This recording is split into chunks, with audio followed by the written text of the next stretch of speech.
كوباية شاي عالرايق تفوقك لو متضايق، ونكتة تضحكك من القلب، وحمص الشام عالكورنيش، وخد طبق فول ورغيف عيش، وقعد وغمس هنا على جنب، راضيين نعيش فيها عالقد. وهي دي مصر اللي بجد. في مصر تروح في أي مكان، في ناس مختلفة في الألوان، لكن نفس الطباع بالظبط، وفكرك هيبقى قاعد شيخ، في تشقيق وشه تقرا تاريخ، بيخبط جوه قلبك خبط. بنصلي جمعة وقداس حد.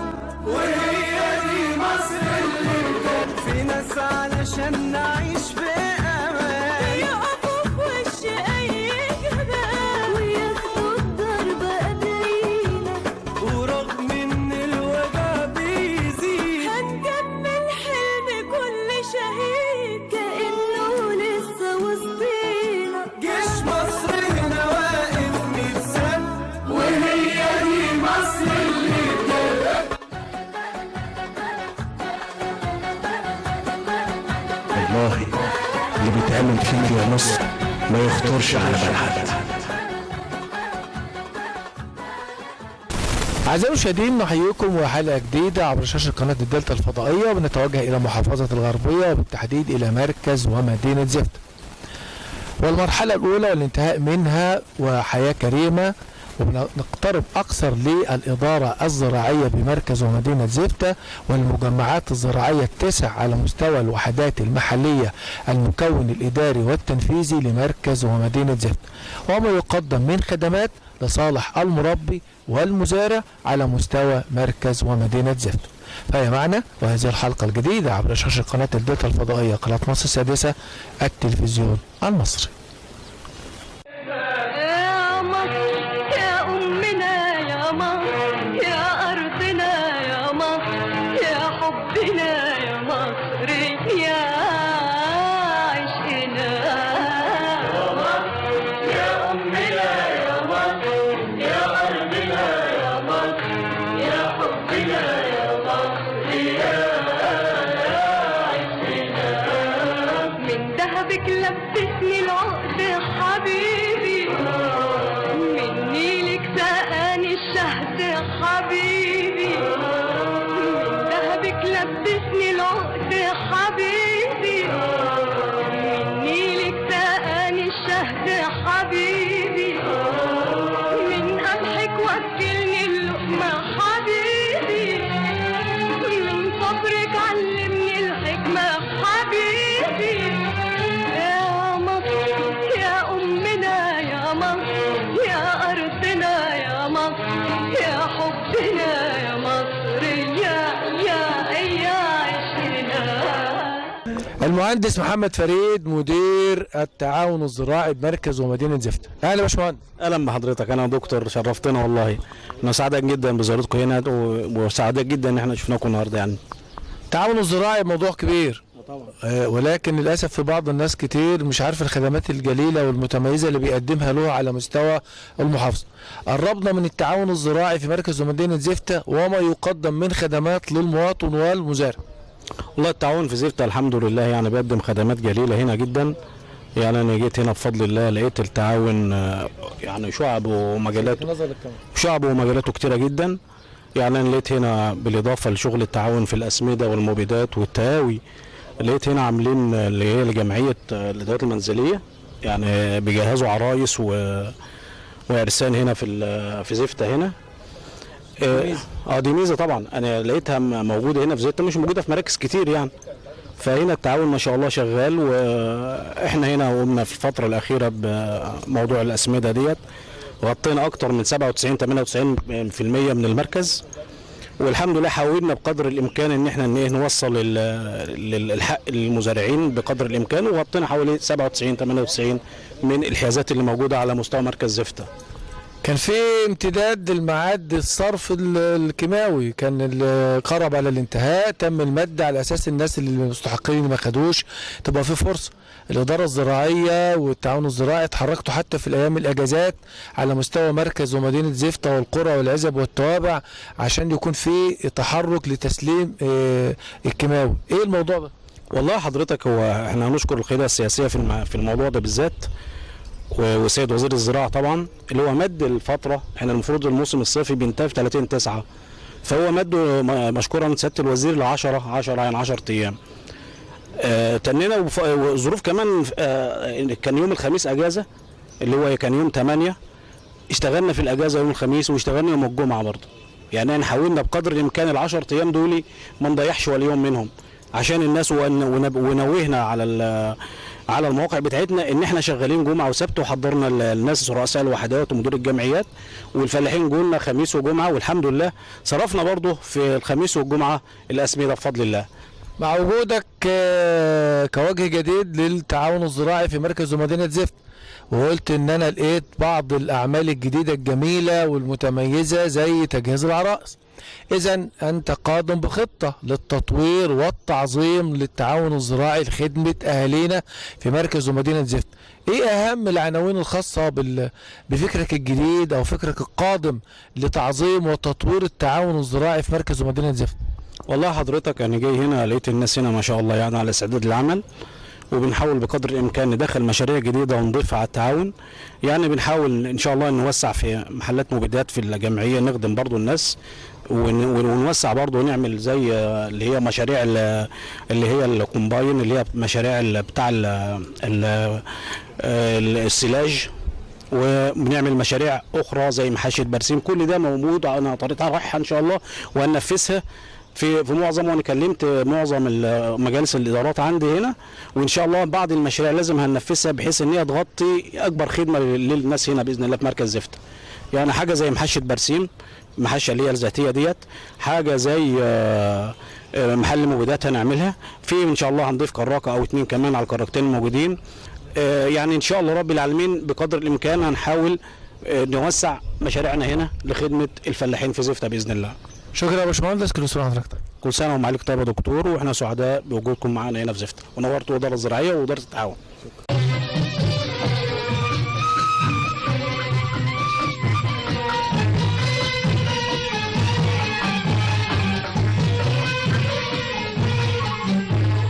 حبيت بلدي وعشان بلدي انا عايزك تكبر يا ولدي. حبيت بلدي وعشان بلدي انا عايزك تكبر يا ولدي، واشوفك بتعمر فيها وبتزرع ورد في صحاريها، واشوفك بتعمر فيها وبتزرع ورد في صحاريها، وبتبني مصانع يا ولدي تغنيها وتسعد اهاليها. حبيت بلدي وعشان بلدي انا عايزك تكبر يا ولدي. حبيت بلدي وعشان بلدي انا عايزك تكبر يا ولدي، واشوفك بتعمر فيها وبتزرع ورد في صحاريها، واشوفك بتعمر فيها وبتزرع ورد في صحاريها، وبتبني مصانع يا ولدي تبنيها وتسعد اهاليها. انا عايزك تكبر في عينيا وتوفي النذر اللي عليا. انا عايزك تكبر في عينيا وتوفي النذر اللي عليا، واشوفك يا ابني للمجد سابقني، اشوفك يا ابني للمجد سابقني، ومع الاحرار عمال تبني وبعملك ربارك بلدي. انا عايزك تكبر يا ولدي. أعزائي المشاهدين، ومزيد من اللقاءات مع المواطنين والمزارعين داخل مركز ومدينة زفت. تعرف بيك؟ معروف الغباشي حجازي من كفر شبرا اليمن، مركز زفت غربيه. حاج سيد احمد دغيدي من الدغيده، مركز زفت غربيه. قول لي يا حاج سيد، مع اهتمام الدولة وفخامة السيد الرئيس عبد الفتاح السيسي بحياة كريمة، زفتة كانت المركز الأول على مستوى محافظة الغربية في المرحلة الأولى حياة كريمة. تم إنشاء العديد من المشاريع كلفت الدولة ما يقرب من 4.5 مليار جنيه. كيف ترى هذه المشاريع في كافة القطاعات؟ اولا المشاريع اللي اتعملت في عهد السيد الرئيس عبد الفتاح السيسي ما حصلتش قبل كده، وهذا شرف لنا كبير جدا ولحياه كريمه، والجميع المركز زفته استنفع منها بجميع التطوير في المدارس، فيه الجمعيات الزراعيه، في المجمع المدارس، مجمع الجمعيات الزراعيه برضك في 9 قرى في المركز زفته. بالنسبه 9 وحدات محلية. 9 وحدات محليه في مركز زفته. المجمع حضرتك بالنسبه للخدمات الموجوده في المدارس، في التربيه والتعليم في المدارس، حاجه مشرفه جدا لمركز زفته. برضو كيف ترى هذا المشروع العملاق على ارض مركز ومدينه زفته وانت مواطن من اهل زفته؟ بصراحه حاجات ما كناش احنا نحلم بيها بالنسبه للقرى عندنا، زي مشروع مثلا الغاز، المراكز الشباب، تطوير المدارس، المجاري، تسفيل مدخل البلد القرى. بصراحه حاجات يعني جميله بنشكر عليها القاده السياسيه وفخامه الرئيس عبد الفتاح السيسي بالنسبه للمشاريع اللي هي اتعملت لنا دي. قول لي كده، قربنا كده لقريتك وايه المشروعات اللي اتعملت عندك على وجه الخصوص؟ عندنا اتعمل مركز شباب، تسفيل مدخل البلد، ركب لنا الغاز دي كانت حاجه برضك جديده علينا قوي، ما كناش يعني نحلم بيها. عندنا تطوير المدارس، مدرستين 2. عندنا تطور، عندنا المدارس الاعداديه بكفر شبرا اليمن، ومدرسه الشهيد جلال الابتدائيه بكفر شبرا اليمن. دول المدرستين اللي اتطوروا، غير بقى الغاز وغير المجاري وغير الصرف الصحي والمواسير والحاجات ديت سليم. ودلوقتي برضه داخل عندنا الصرف الزراعي، الارض الزراعيه. كنا بنعاني من مشروع الصرف الزراعي ده، الحمد لله الدوله برضك وفرت لنا وهيبداوا يشتغلوا فيه ان شاء الله الفتره الجايه. قول لي برضه، قربني، انت بلدك ايه؟ الدغيده. قول لي ايه اللي اتعمل عندك كده برضه من مشروعات عملاقه من خلال حياه كريمه؟ بالنسبه للمشاريع اللي اتعملت في الدغيده، بالنسبه للصرف الصحي، وبالنسبه للغاز، وبالنسبه للنت، وبالنسبه لرصف الشوارع الرئيسيه والشوارع الفرعيه، وتطوير في المدارس. قربني كده للجمعيات الزراعيه وايه دورها عندك في القريه، وبتقدم لكم خدمات ازاي، وانتم كمواطنين بتستفادوا منها؟ حضرتك انا رئيس مجلس الاداره الزراعيه بالدغيده. وحده محليه ولا قريه تابعه؟ لا، قريه تابعه لمركز زفته. الحيازه قد ايه؟ الحيازه فيها 800 فدان. الحيازه مش قليله. قول لي ايه الخدمات اللي بتقدموها للفلاحين، وازاي نجحتوا في موضوع الكارت الذكي وعملتوا ايه؟ عملنا بالنسبه لموضوع الكارت الذكي، فعلا دي منظومه كويسه جدا جدا، وبتشتغل بقى حضرتك على المنظومه، وبنجيب الحصر من الاحواض الزراعيه وبننزلها في كشوفات، ثم ننزلها على التابلت، ثم بتخش المنظومه، ثم الكارت يبدا الصرف الصيفي او الصرف الشتوي تم بالنسبه بناء على الحصر ومراجعه الحصر، نبدا الصرف على للمواطن على حيازته. قول لي الصرف الكيماوي مدوه 10 ايام، قال لك عشان خاطر المواطنين والفلاحين، وكان وقت ضيق والناس طلعت تجري واتحركت، والاداره الزراعيه معاكم كجمعيات زراعيه في القرى عشان كل مواطن ياخد حقه، وعملتوا ايه؟ كنا بنحاول نوفر للفلاح الكيماوي. والله صل على النبي كنا يعني امتداد الوقت ده كان مصلحه؟ لا، كانت جميله، كانت حلوه بصراحه. والاداره الزراعيه اتحركت، الاداره الزراعيه بصراحه اشتغلت معانا جامد وساعدتنا جامد، وحاولت توفرت والاجازات، وحاولت توفرت لنا برضك الكيماوي، من حيث ان هي ما تتعبش الفلاح. كانت بتحوله لاقرب جمعيه زراعيه له، لو البلد اللي هو فيها بلده ما فيهاش كيماوي كانت بتحاول تحوله لاقرب جمعيه زراعيه له. قول لي، مع وجود المجمع الزراعي البيطري مع بعض، ان نعمل مجمع زراعي ومعاه بيطري في نفس المكان، ده بيفيدنا كفلاحين ومزارعين ازاي؟ انني لما باجي اخش بيبقى ليا مصلحه هناك، ما بلفش كتير، ادي اول حاجه. الحاجه الثانيه بخش اخلص ورق على طول، او ان كان ليا مثلا مصلحه في البيطري او المجمع الزراعي ما بتتعبنيش، بخش الاقيها على طول، الخدمه اللي انا عايزها بلاقيها على طول. المجمعات الزراعيه البيطريه وفرت مكان اعمل فيه ندوه، ان انا اجيب باحث، اجيب عالم يقعد مع الفلاحين يوعيهم في الزراعه، في المحصول، في تربيه المواشي. فده مهمه اصيله للمجمعات الزراعيه الجديده. قول لي ازاي نستفاد من الجزئيه دي صح بقى من المجمعات دي، ومكان كبير وكراسي وتكييف وحاجه جميله، والفلاح يجي والمزرع او المربي ويسمع ويعرف عشان يعرف يربي ويزود الانتاجيه ويزود المحصول. حضرتك المجمع البيطري اللي موجود في حضرتك بيبقى فيه ندوات وبيتم فيه ارشاد للناس، وبيشوفوا الحاجه اللي هي عاوز يعرف علاجها ايه. وبالنسبه لهم ان هم دي ندوه جميله جدا، وكانش قبل كده بيحصل الندوات دي. قول لي اخر ندوه انت كرئيس جمعيه حضرتها زي ايه؟ كانت عن ايه؟ الجمعيه الزراعيه بالنسبه للارشاد. اخر حاجه عن ايه؟ اخر كانت الندوه سعادتك عن المحصول اللي جاي جديد بقى في الموسم الجديد ان شاء الله. الجديد ان شاء الله اللي هو الاستعداد للموسم الجديد. برضو قول لي قربنا اكتر كده الاستعداد لموسم جديد عندك كجمعيه زراعيه في البلد ومجمع زراعي يفيد الناس في اللي هيتزرع. عندنا مثلا زراعه القمح، الارشاد بينزل لنا، بتوع الارشاد بينزلوا يعملوا لنا والمكافحه معاهم بينزلوا يعملوا لنا ندوات من اول ما نحرث الارض لحد ما نشيل محصول.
سيدنا محمدا الوسيلة والفضيلة والدرجة الرفيعة، وابعثه اللهم المقام المحمود الذي وعدته. أحمدك ربي على نعمة الإيمان بك وشرف الإسلام لك، وأصلي وأسلم على خاتم رسلك وخاتم أنبيائك سيدنا محمد، أذن الخير التي استقبلت آخر إرسال السماء لهدي الأرض، ولسان الصدق الذي بلغ عن الحق مراده من الخلق. سبحانك تفضلت بالتكليف وتفضلت بالمعونة، فأنت المتفضل أولا وأنت المتفضل آخرا. وصلى الله وسلم على سيدنا مولانا محمد وعلى آله وصحبه أجمعين.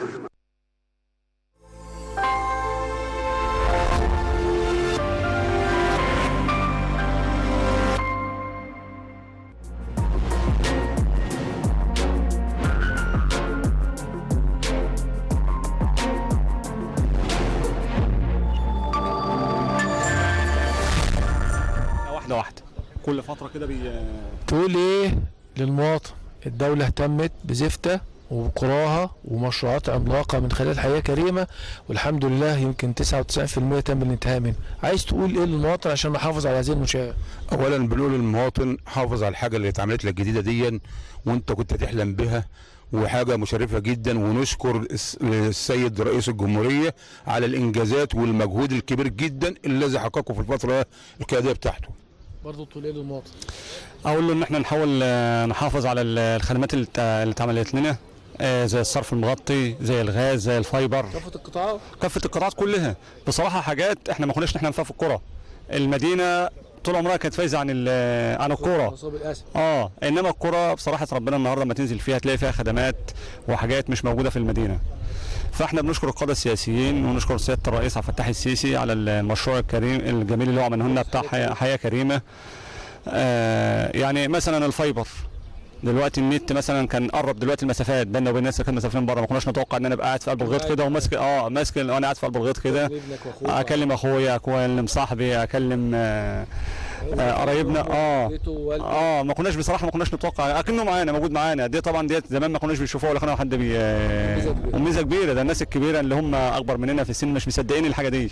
ده وحده رعايه اساسيه الصحه كمان. معمول لنا وحده رعايه صحيه اساسيه جميله برضك حلوه وفيها دكاتره برضك.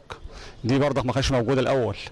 يعني لو كان حد بيتعب في القرى ولا حاجه كان بيتعب اما بيلاقي دكتور او لا حاجه او يسافر المركز. انما دلوقتي سهله، يعني لا قدر الله حد حصل له في اي وقت اي حاجه بنلاقي اللي يسعفنا. الحمد لله. شكرا، كل سنه وانتم طيبين. شكرا.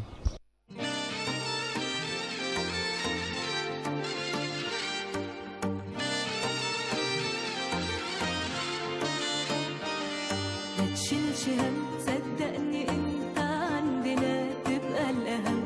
المصر اهو ابن البلد دي مصر بالنسبه له ايد واحده نبني كلنا. همتنا برضه همنا، وده كله فضل وخير كتير من ربنا واخر كرم. وبلدنا دي ما تنساش، في الشده ما تستناش، حقك تحلم وتكون احسن وتعيش في حياه كريمه.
حياة كريمة هي تعظيم ما لدينا، تكريس الجهود، تكثيفها.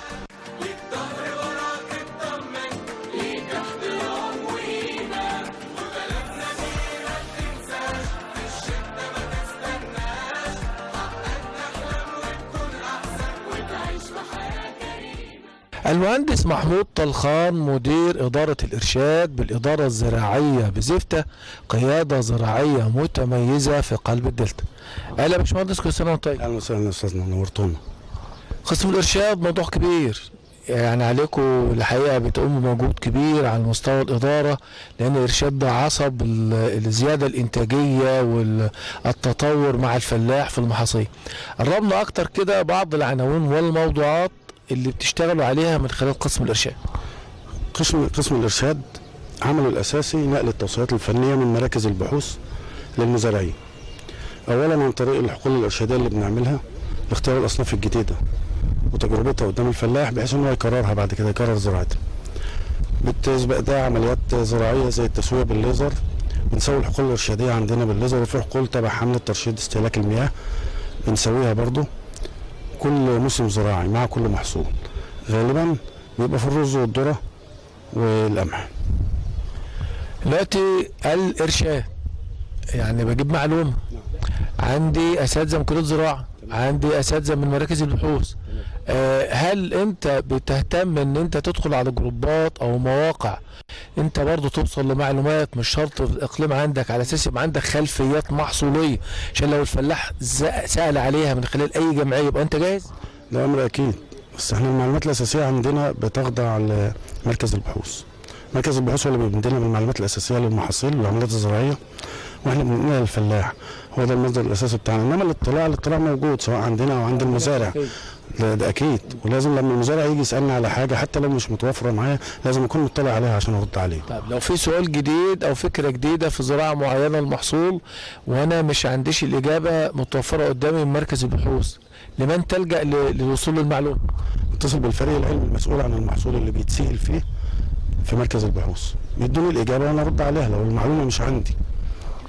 مركز ومدينة زفتة هل له خصوصية في الشمال، في الجنوب، في الوسط ببعض المحاصيل؟ يعني منطقة فيها موالح، منطقة تانية مش عارف مشهورة بالقمح وهكذا؟ عندنا المحاصيل الأساسية التقليدية القمح والرز والذرة ده موجودين في مركز زفتة زيهم زي المراكز التانية. إنما المحاصيل اللي هي الغير تقليدية بقى، واللي بنقول عليها محاصيل اقتصادية مهمة زي الكتان في شبرملس، عندنا البطاطس في صنباط.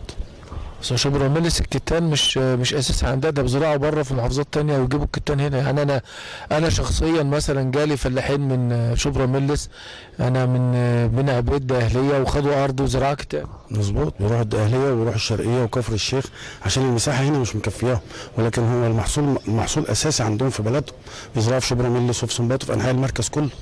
مع انتشار او شهره شبرملس بالكتان ومن سنين طويله، ايه السبب ان احنا لم نرى وحدة زراعية اخرى او مكان اخر او قرية اخرى نقلت نفس الفكرة او نفس النمط؟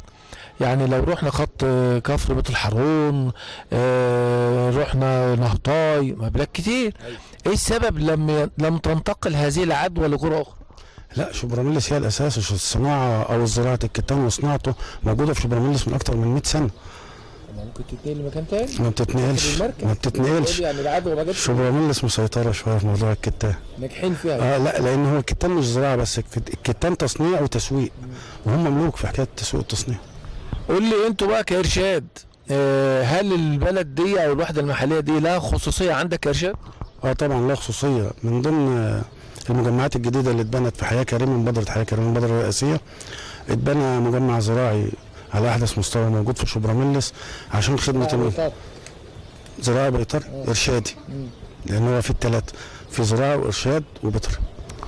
مع وجود 9 مجمعات زراعيه بيطريه جديده تم اقامتها من خلال حياه كريمه المرحله الاولى مركز ومدينه زفتة ومحافظه الغربيه، دخلت حيز العمل لك كاداره زراعيه وانت كقسم ارشاد، فيها قسم الندوات، فيها اماكن للمؤتمرات، للملتقى للفلاحين والمزارعين والمربين. قول لي ازاي فادك هذه المجمعات وهذه الاماكن اللوجستيه عشان توصل المعلومه للفلاح من خلال قسم الارشاد؟ طبعا المجمعات الجديده دي لما اتعملت هي كانت اكبر فايده لينا احنا كارشاد، لانها وفرت اماكن ووفرت دعم علشان بنعمل فيها ندوات على طول. الندوات عندنا بتبقى اسبوعيه بمعدل ندوه او 2 اسبوعيا في المقر في المجمع الزراعي، ده عن طريق مبادره تفعيل المراكز الارشاديه لمركز البحوث. الإدارة الزراعية بزفتة من الإدارات المتميزة على مستوى محافظة الغربية، عندكم مدير إدارة متميز، جولات ميدانية، بتتابعوا الفلاحين في المحاصيل بداية الموسم ونهاية الموسم مع الحصاد. النجاح ده مرجعيته إيه؟ مرجعيته روح الفريق، العمل الواحد دايما عن طريق مدير الاداره، كلنا فريق واحد بنعمل مع بعض. حتى لو انت ده مش شغلك بتساعد زميلك، هو بيساعدني في الارشاد، انا بساعده في التشريعات، بساعده في المكافحه، المكافحه بيساعد الارشاد، كلنا شغالين بروح الفريق الواحد في العمل. مع وجود المجمعات الزراعية الجديدة في 9 مواقع على مستوى مركز ومدينة زفتة، ازاي نعظم شغلها اكتر؟ ازاي نستفاد بقى؟ الدولة وفرت لي مكان لوجستي قوي ان انا استفاد منه باقصى شيء عشان هيعيد عليه عائد اقتصادي وللفلاح داخل القرية. ده اللي احنا بادئينه بقالنا سنه عن طريق المبادرات بتاع مراكز البحوث لتفعيل دور المراكز الارشاديه والمجمعات، علشان بندي للناس فكره جديده، لان المجمعات دي هي بعدين هي اللي هتقود العمل الزراعي داخل المركز. محتاجين بقى طبعا الاعداد بتاعتنا قلت عن الاول، محتاجين اكيد اعداد معانا عشان تساعدنا في العمل يعني. قسم الارشاد هل بيبدأ شغله قبل وضع البذرة في الارض للزراعة، ولا مع وجود البذرة وريها وبداية الانبات؟ لا، من اول اعداد الارض للزراعه، من قبل وجود البذره. طبعا. بتعمل ايه قبلها؟ عمليات التسويه بالليزر اللي احنا بنعملها دي في اطار برنامج ترشيد استهلاك الميه، دي بتبقى موجوده في الاول خالص بعد انتهاء المحصول السابق. بنختار اماكن مميزه واماكن مساحتها منظوره للفلاح عشان يشوف احنا بنعمل ايه. بنمهد الارض ونجهزها للزراعه عن طريق حاره التسويه، وبعد كده بقى نبدا نختار او يبعتوا لنا هم من مراكز البحوث تقوي الاساس للاصناف المختاره للزراعه في الحقول الارشاديه. معنى كده ان انت بتبدا بالليزر ان في علاقه بينك وبين الميكان؟ طبعا. ايه العلاقه؟ البرنامج متكامل. الميكنه احنا بنبلغها بالمساحات المراد تسويتها على مستوى المركز، وهم بيجوا بيسووا لنا الاماكن اللي احنا بنختارها. مع وجود الميكنه اللي بتخدم مركز ومدينه زفتة، هل الاجهزه والمعدات كافيه للاراضي على مستوى المركز، ولا بتستعينوا باجهزه في القطاع الخاص؟ القطاع الخاص شغال واحنا شغالين، احنا بنعمل على قد ما بنقدر، والقطاع الخاص طبيعي ان دي شغله بيكمل ورانا. من خلال الإرشاد بتهتم جدا بقوة بالمقابلات أو الندوات الإرشادية الزراعية داخل المجمعات الزراعية الجديدة. مين اللي بيختار عناوين هذه اللقاءات؟ مين اللي بيوفر المادة العلمية؟ بتستعين بمين إن يقعد يقابل الفلاح ويشرح له وينزل له بفكره ويوسط له المعلومة؟ لما الري يزيد، لما الري يقل، لما السماد يزيد، لما السماد يقل، لما الأرض أصبحت طينية زيادة عن اللزوم على المحصول، نعمل إيه؟ بتتصرف إزاي؟ اختيار العناوين والبرامج تابع لمركز البحوث، هم بيبلغونا بالبرنامج الشهري للندوات، وهم اللي بيوفروا الساده الباحثين المحاضرين، واحنا فريق العمل الارشادي معاهم موجود معاهم في كل المراكز. احتياجاتك في قسم الارشاد ايه اللي تتمناه عشان انجح شغلك اكتر واعظمه اكتر؟ هو معظمه احتياج بشري، العدد، العنصر البشري. العدد، عددنا غير كافي، مش ما بيغطيش المركز كله. مع الشغل الجميل والمتميز من الإدارة الزراعية بزفتة ونجاح الدولة في إقامة مشروعات عديدة متعددة من خلال حياة كريمة على مستوى مركز ومدينة زفتة، تقول إيه للمواطن إن المشاريع دي كلها في كافة القطاعات اتعملت من أجله؟ إحنا بنروح للمواطن وبندعوه إن هو يجي لنا، تعالى، لازم يكون في تبادل بيننا وبين بعض، لأن أنا عندي المعلومة وأنت عندك معلومة، مش شرط ان انا اقول لك المعلومه يبقى هي دي اخر المطاف، لا، انت ممكن تقول معلومه انا استفاد منها هطورها واجيبها لك تاني معلومه تانيه. احنا بنعمل كده دايما في الحقول الارشاديه وفي الندوات اللي بنعملها سواء في الارض او في المجمعات الزراعيه الجديده. قول لي انت من المدينه ولا من قريه تبع زفتة؟ قريه. قول لي كده ايه المشروعات اللي اتعملت عندك عموما على مستوى القريه؟ القريه عندنا المجمع الزراعي، احنا في صنباط. عندنا المجمع الزراعي، وعندنا ليه مصمم بيبقى زراعي بس؟ ما بتقولش بيطري كمان ليه؟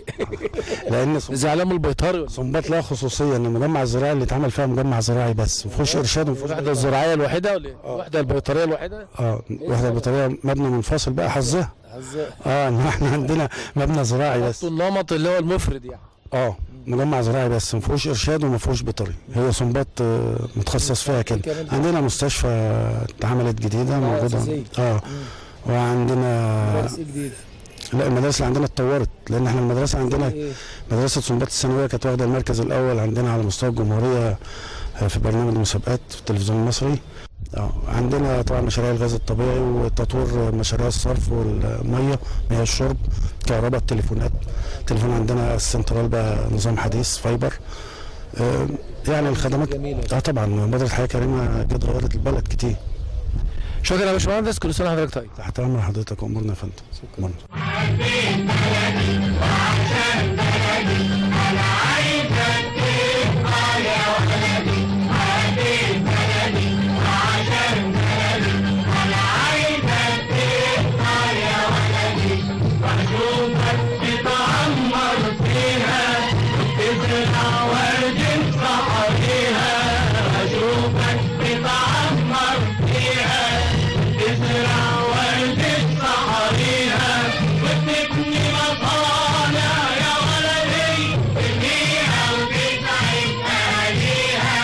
انا عايزك تكبر وتجيني وتقول لي بارك لي وهنيني.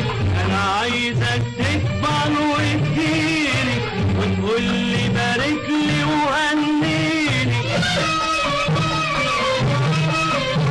شرفتك يابا ونصرتك يابا، شرفتك يابا ونصرتك يابا، وبقيت الدنيا مهابة وساعتها هقول انك ولدي. انا عايزك تكبر يا ولدي. عشان بلدي وعشان بلدي انا عايزك تكبر يا ولدي. عشان بلدي وعشان بلدي انا عايزك تكبر يا ولدي. واشوفك بتعمر فيها تزرع وردة صحاريها. اشوفك بتعمر فيها تزرع وردة صحاريها وبتبني مصانع يا ولدي تبنيها وتسعد اهاليها. المهندس احمد الشيخ مدير اداره المكافحه بالاداره الزراعيه بمركز زفته. كل سنه وانت طيب. وحضرتك طيب يا فندم. ايه المقصود باداره المكافحه؟ المكافحه ديت هي عباره عن مكافحه الافه الزراعيه اللي بتصيب كافه المحاصيل. اي محصول في الدنيا له مجموعه من الافات اللي هي بتسبب خساره اقتصاديه في المحصول. وفي عندنا حاجه في المكافحه، مبدا اساسي اسمه الحد الاقصى او الحد الحرج في المكافحه. امتى اقول للمزارع اتدخل بالمكافحه وامتى التدخل بالمكافحه مش هيبقى اقتصادي. الحد الحرج لكل آفة. عندنا كل آفة بالنسبه للاصابه الحشريه بتصيب المحصول لها حد حرج. انا وظيفتي ان انا اقدر بالمرور اقدر للمزارع انت عندك دلوقتي حد حرج للاصابه او لا، اتدخل بالعلاج او لا. ده بالنسبه للاصابه الحشريه. بالنسبه للاصابه المرضيه في بعض الامراض بتحتاج التدخل من بدايته زي الاصداء كده. الاصداء في القمح واحنا داخلين على موسم القمح، كل سنه وانتم طيبين. القمح بيحتاج مجرد اول بصره في القلب لسه بنقش تفاصيل يا باشمهندس، احنا بنتكلم عموما الاول. طيب قول لي دلوقتي شغل المكافحه بيبدا قبل وضع البذره في الارض ولا مع البذره؟ بص حضرتك، المكافحه عندنا حاجه اسمها المكافحه المتكامله. المكافحه المتكامله قبل زراعه المحصول. حضرتك النهارده عندك انا كمزارع او انا بوصي المزارع بقول له حضرتك بمجرد ما تشيل المحصول السابق، احنا دلوقتي في موسم فاصل زراعه بين الصيفي والشتوي. دلوقتي المزارع بدا يشيل المحصول السابق اللي هو المحصول الصيفي. بقول له حضرتك اول حاجه احرث لي الارض وشمسها. حرث والتشميس ده الناس ممكن تستقل بيه، لا بالعكس، ده انت بتعمل عمليه تهويه وقتل للافات الموجوده في التربه. التربه فيها بعض الافات الفطريه والبكتيريه. الاصابه التعرض لاشعه الشمس من افضل العلاجات فيها. احسن ما ابدا ازرع بعد كده وتبدا الاقي في امراض جذور وذبول وحاجات زي كده وانا مبقاش عارف الاصابه. انما تجهيز الارض وتشميسها وحرثها والكلام ده يعتبر نوع بدايه من بدايات المكافحه. كان زمان نقول مكافحه الافه بس، لا، النهارده بنبتدي حاجه اسمها المكافحه المتكامله. يعني الاجراءات وحتى طريقه الزراعه نفسها بقت من ضمن المكافحه المتكامله عندنا. يعني زمان كان وضع تاني خالص، دلوقتي لا، الدنيا بقت حديثه جدا. مجرد ما المزارع يبدا يشيل المحصول ببدا اتدخل معاه. طيب، مع وجود 9 مجمعات زراعية بيطرية على مستوى مركز ومدينة زفتة تم إنشائها من خلال حياة كريم، قول لي بقى أنت كمكافحة بتستفاد من هذه المجمعات إزاي؟ وهل استفدت من المواقع اللي بتعمل فيها ندوات ومؤتمرات داخل هذه المجمعات الجديدة والأخبار ده إيه؟ تمام. بص سعادتك، المجمعات ديت بيتعمل فيها مجموعة من الندوات الأسبوعية. كل يوم مثلا بيتحدد نوع المحصول اللي هيتكلم فيه الباحث ده طبعا استاذ في مركز البحوث، جاي حضرتك متخصص في القمح، متخصص في انتاج حيوان، متخصص بساتين، بيتحدد اليوم، بيبدا احنا بنحضرها مع المزارعين عادي جدا. طبعا بنستفيد، دول اساتذتنا لازم نستفيد منهم، بنشوف الاستاذنا هيقول ايه ونبدا ناخد المعلومه ديت ونبدا نعمل لها نشر بعد الندوه بتخلص. دي وظيفتنا، لان المعلومه بناخدها من مراكز البحوث واساتذتنا الدكاتره. غير كده طبعا هتجيب المعلومه منين؟ فدي بصراحه المجمعات جدا، المجمعات عملت نقل تكنولوجي ونقل معلومه سريع جدا. عند المعلومه والسريع جدا هناك ما يسمى في المكافحه بدوده الحشد. يعني ايه دوده الحشد دي؟ وايه حكايه انها طلعت من الذره اول مره، وان هي لها اكتر من شكل ولون، والحقيقه يعني موضوع كبير. قربنا كده له على اساس ان الساده المزارعين اللي بيتفرجوا علينا يستفادوا علميا من خلال برنامجنا حياه كريمه، يزرعوا صح، يجيبوا انتاج صح، في زياده في الانتاج. تمام. بص حضرتك، دوده الحشد ديت داخله مصر لسه جديد، سجلت في مصر في سنه 2019، بدايه الاعتراف بها في 2019. دوده الحشد دي من التسميه الوحيده، هي لها دوده الحشد، لها اسم دوده الحشد، ولها دوده الحشد الخريفيه لارتباط بموسم التزاوج بتاعها والنشاط بتاعها. دوده الحشد هي سميت دوده الحشد ليه؟ الاول عشان المزارع يعرف، دوده الحشد دي بتسير باسراب كبيره جدا، باعداد كبيره جدا، زي الجراد كده زمان يقول لك ده سير بجراد. الافه دي او دوده الحشد دي بتتحرك بنفس الطريقه في اسراب في اعداد كبيره جدا، ونشاطها ليلي. واللي برضو المزارع عايزه يعرفه ان الفراشه دي تقدر تطير 100 كيلو بدون تعب، يعني تنتقل سهل جدا انها تنتقل من محافظه لمحافظه بسهوله جدا، لانها ونشاطها كله ليلي. مظهر الاصابه بتاعها بيختلف طبعا، هي لها اكتر من 300 عائل. هي بدات الاول في الذره ليه؟ بص حضرتك، يعني كل آفة لها المحصول الرئيسي للإصابة بتاعتها اللي هي بتستسيغه. يعني دي أكلة هي بتحبها، معدل استهلاكها أو معدل إصابتها للذرة عالية جدا، وهي أول ما اكتشفت في الذرة، فعشان كده ده العائل الأساسي بتاعها اللي اكتشفت عليه. بالنسبة ليها مظهر الإصابة بتاعها ولله الحمد برضه بيختلف شويه عن الاصابات العاديه. يعني احنا عندنا دوت ورا القطن، الاصابات الثانيه دي لا، ديت فيها ميزه برضه ربنا مديها لنا، ان هي الاصابه بتاعتها او مظهر الاصابه بتاعها مختلف شويه عن الايه، عن دوت ورا القطن. دوت ورا القطن ممكن تبقى تاكل من حته من الورقه بتاعها تعمل الغلاف بتاع، انما دي اكلها سبحان الله وكانك مفترس بياكل الورقه، ومظهر اصابها مش ورقه بس، يسيب بياكل كل شيء. يعني سبحان الله من كرم ربنا علينا برضه الحمد لله، يعني ان العلاجات السليمه للآفة موجوده ومتوفره في مصر والحمد لله. يعني النهارده اساتذتنا في المعمل المركزي للمبيدات والحاجات دي وصل مجموعه مبيدات ولله الحمد كانت متوفره جدا السنه دي. يعني السنه دي الحمد لله احنا عندنا معدل السنه دي بشهاده الجميع الحمد لله على الجهاز في الذره. المناخ كان كويس، مكافحه الآفة كان كويس جدا، لان طبعا اسبوعيا او شهريا في كل قريه تبدا توعي المزارع ازاي طريقه الزراعه، ازاي تبدا تظهر، تبدا تكافح. وبرضه انتشار المبيدات في الجمعيات كان شيء جميل جدا، كانت جميع الجمعيات ولله الحمد كان فيها كل المبيدات الايه المتعلقه بالآفة. فدي حاجه بصراحه جابت نتائج كويسه جدا. وكان زمان يعني من 2-3 كنت تبص تلاقي الفلاح في نهايه الموسم الذره كله مصاب بدوده، تيجي تفتح الكوز في اخر الموسم تلاقي كله مصاب. انما النهارده لله الحمد زراعه في ميعاد كويس، معالجه كويسه، علاج في بدايه الآفة، بدات الانتاج السنه دي مع الانتقال لموسم جديد. احنا طالعين من موسم داخلين موسم، المكافحه بقى بتشتغل بتتحرك. شغلكم ايه بقى في الفتره الانتقاليه بين موسم واخر؟ بص حضرتك، انا دلوقتي بوصي بخدمه الارض زي ما قلت لحضرتك قبل كده بالنسبه للحرث والتشميس والحاجات دي. حاجه تانية اللي بدخل فيها هي طريقه الزراعه. انا ليه كمكافحه ايه علاقتي بطريقه الزراعه؟ لان طريقه الزراعه دي يبقى كده انت لازم يكون عندك مقابلات وندوات في المجمع الجديد عشان تعرف الراجل بقى زراعه جديده هتجيب لك انتاج عالي جديد، يبقى هنستفاد من المجمعات الزراعيه الجديده بتاعت حياه كريم. طبعا. بص حضرتك، زي ما قلت لحضرتك الزراعه والمهندس الزراعي هو الوسيط ما بين مركز البحوث والمزارع، هو حلقه الوصل، هو بياخد المعلومه من اساتذتنا، من الدكاتره اساتذتنا، ونبدا احنا ننقلها لايه؟ لاخونا المزارع. بالنسبه اللي بقول لحضرتك طريقه الزراعه مهمه جدا في المكافحه، يعني انا خلاص اتكلمت على الحرث والتشميس والكلام ده، بدات اتكلم دلوقتي عن طريقه الزراعه.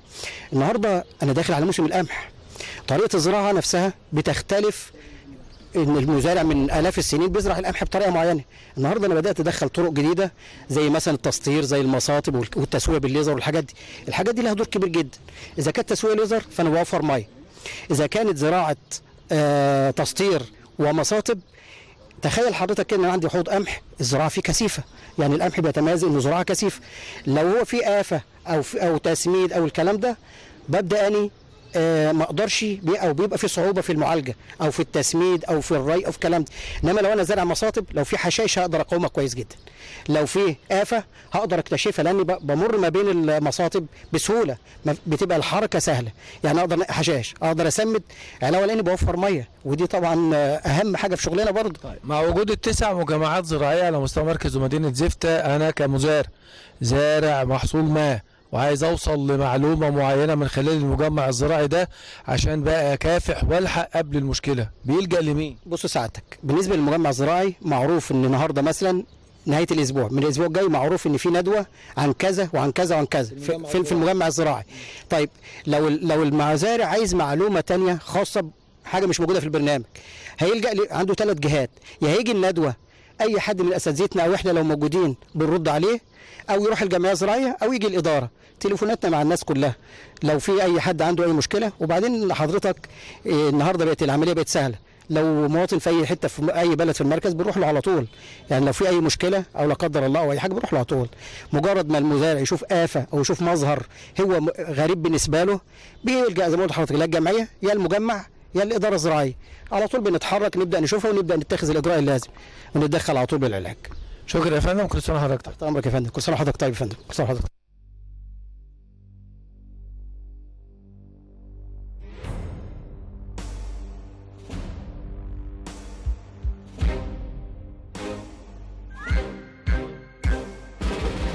عارفين مصر عايزة ايه؟ عايزة ايد لحظة وجعها تشيل آلامها، عايزة تشوف المخلصين رافعين علمها، عايزة قلب صاحي الخوف ما يعرفوش، عايزة عمال في المصانع ما يناموش، عايزة لما تنادي يا ابني تشوف 90 مليون بابني، عايزة الكل يشيل جميلها ما ينساهوش.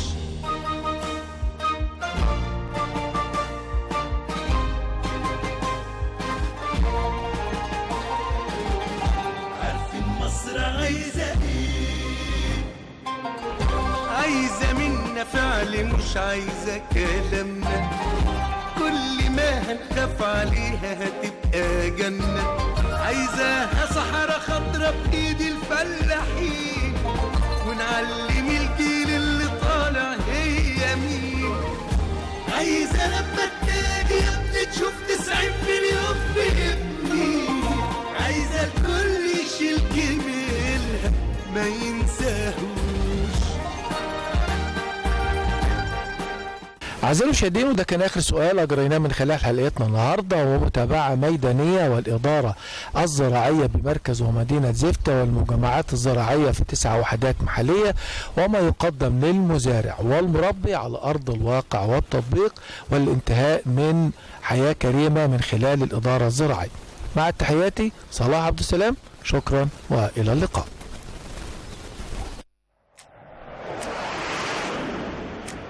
مصر بجد اللي ما شافهاش يبقى حياته لسه ما عاشهاش، مصر الحارة جنان العمارة قعدت سلم طول الليل، مصر الشاب الجدع الشاب بنت بترسم قلب وسم، مصر الزحمة مليانة رحمة ايد بتعدي وايد بتشيل، وكوباية شاي عالرايق تفوقك لو متضايق، ونكتة تضحك